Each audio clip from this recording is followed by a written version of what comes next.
Students of CBSE board class 10 class 12। बच्चों, आज आपके रिजल्ट के रिगार्डिंग बहुत ही इंपॉर्टेंट इंफॉर्मेशन आप सबके साथ शेयर करने जा रही हूँ।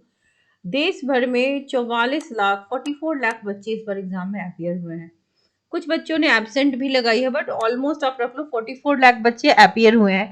10th वालों की एग्जाम खत्म हो चुकी है, 12th वालों का थोड़ा बहुत रह रहा है। रिजल्ट के डेट को लेकर के भी बच्चों में कंफ्यूजन है। क्या रिजल्ट अप्रैल में आएगा या मई में आएगा? तो आज देखते हैं कि क्या होता है। तो बच्चों को रिजल्ट का बेसब्री से इंतजार है। बोर्ड द्वारा 15 फरवरी से 18 मार्च तक परीक्षा का आयोजन हुआ था 10th वालों के लिए। तो अब 10th वाले बच्चे बड़ी बेसब्री से इंतजार कर रहे हैं कि पिछले साल के आज ट्रेंड्स देखेंगे कि उससे एनालिसिस लगा सकते हैं। आप ये देखिए, 15 में 28 मई, 15-16 में 28 मई, 17 में उल्टा लेट ही हो गया 3 जून, 2018 में 29 मई, अगेन मतलब एंड ऑफ मई। लेकिन 2019 में आप देख रहे हैं 6 मई को, यानी कि फर्स्ट वीक ऑफ मई को रिजल्ट आ गया। फिर यहाँ से यहाँ तक कोविड ईयर चल गया, ठीक है, 2021। तो इस ईयर को हम काउंट नहीं कर रहे हैं। 22 में 2 टर्म्स हो गए थे, टर्म 1 एंड टर्म 2, तो दो एग्जाम बोर्ड ने लिया, तो उसकी वजह से रिजल्ट डिले हो गया। उसके बाद 2023 में ये एक नॉर्मल साल था, तो 12 मई को, यानी कि फर्स्ट वीक ना सही सेकेंड वीक को रिजल्ट निकल गया। सेम आप देख सकते हैं लास्ट ईयर 2024 में, कि 2024 में भी आप देख सकते हैं कि 13 मई को रिजल्ट निकल गया। तो इस ट्रेंड को देखते हुए ये अंदाजा लगाया जा रहा है कि बहुत फिबल चांस है, बहुत कम चांस है कि अप्रैल में रिजल्ट आए। ज्यादा से ज्यादा चांस है कि मई के दूसरे वीक, यानी कि 12-13 मई को रिजल्ट आ सकता है। हालांकि सीबीएसई चाहे तो 10th का रिजल्ट निकाल सकती है अप्रैल के एंड में, लेकिन सीबीएसई 12th का ही निकालती है पहले, फिर 10th का, based on the admission criteria.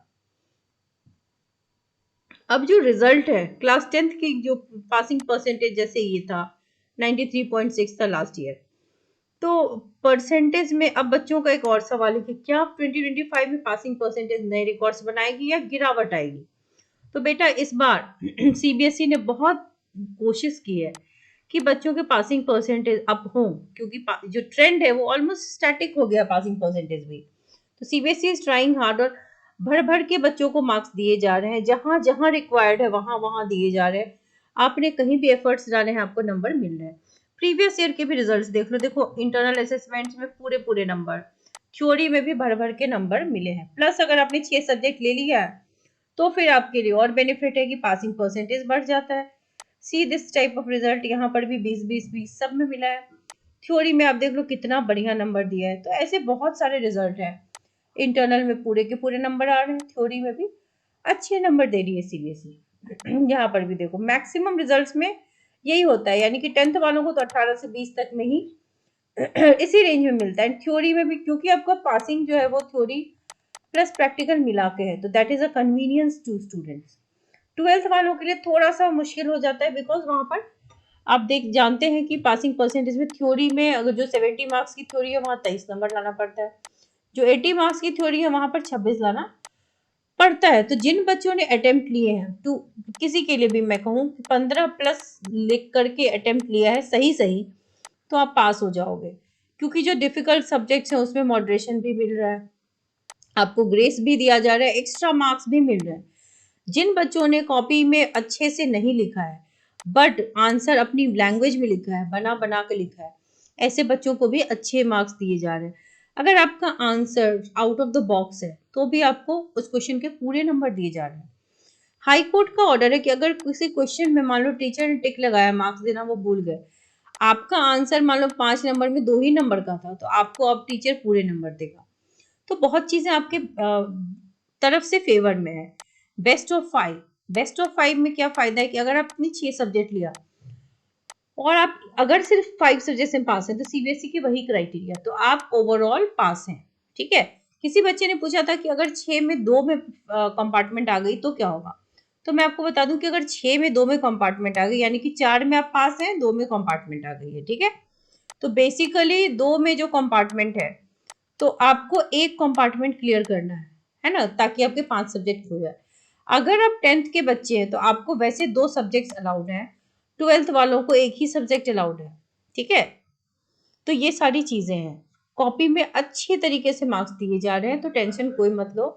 Ma'am SST में major language of Kerala and Andhra Pradesh ऐसे, बेटा अगर आपने लिख दिया है teacher will give you marks, don't worry. Physics में 43 45 आउट ऑफ 70 एक्सपेक्ट कर रहा हूँ। बेटा आपने इतना अगर लिख दिया है विथ केस, प्लीज बता दीजिए कितना आ सकता है। आई हैव रिटन रेलेवेंट, बेटा आपने रेलेवेंट आंसर्स लिखे हैं प्लस आपने इतना लिखा है, प्लस कम से कम 10-12 नंबर का मॉडरेशन मुझे लगता है फिजिक्स में जरूर मिलेगा मिनिमम, क्योंकि जो प्रीवियस ईयर्स ट्रेंड मैंने देखा है उसमें 15 16 17 नंबर तक का मिला है। और चूंकि फिजिक्स का पेपर बहुत डिफिकल्ट था, third set being the most difficult, उसी तरीके से मैथ्स डिफिकल्ट था, फिर केमिस्ट्री डिफिकल्ट था, बायो भी डिफिकल्ट है। कल आप लोगों के लिए एक वीडियो लाऊंगी जिसमें हर सब्जेक्ट के लिए अलग से मैं बताऊंगी कि किस तरीके से कॉपी चेकिंग में मार्क्स मिल रहा है।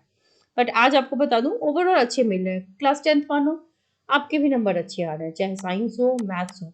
मैथ्स में आपने जहां कहीं भी स्टेप्स लिखा you are getting marks, so don't worry. Physics में आपके आई एम वेरी श्योर कि आपके अच्छे नंबर आ जाएंगे। मैम मैंने केमिस्ट्री में 18 नंबर का सही लिखा है और मैथ्स में 24 का, तो बेटा 18 का सही लिखा है तो आप यहाँ पास हो जाओगे, क्योंकि यहाँ 23 नंबर चाहिए पास होने में। सब extra marks are also given. और मैथ्स में 24 आपके आ गए हैं, 24 आ गए हैं आपके, तो आप यहाँ पर भी पास हो जाओगे, डोंट वरी। कॉपी भरी हुई है तो विच इज़ ग्रेट, कॉपी भरना इज़ वेरी इंपॉर्टेंट, क्योंकि अगर आप कॉपी नहीं भरते हो, अटेम्प्ट लेके नहीं आते हो, तो टीचर्स के लिए बहुत मुश्किल हो जाता है पास करना। So I wish you all the very best. अगर आपके डाउट्स है do write in the comment section.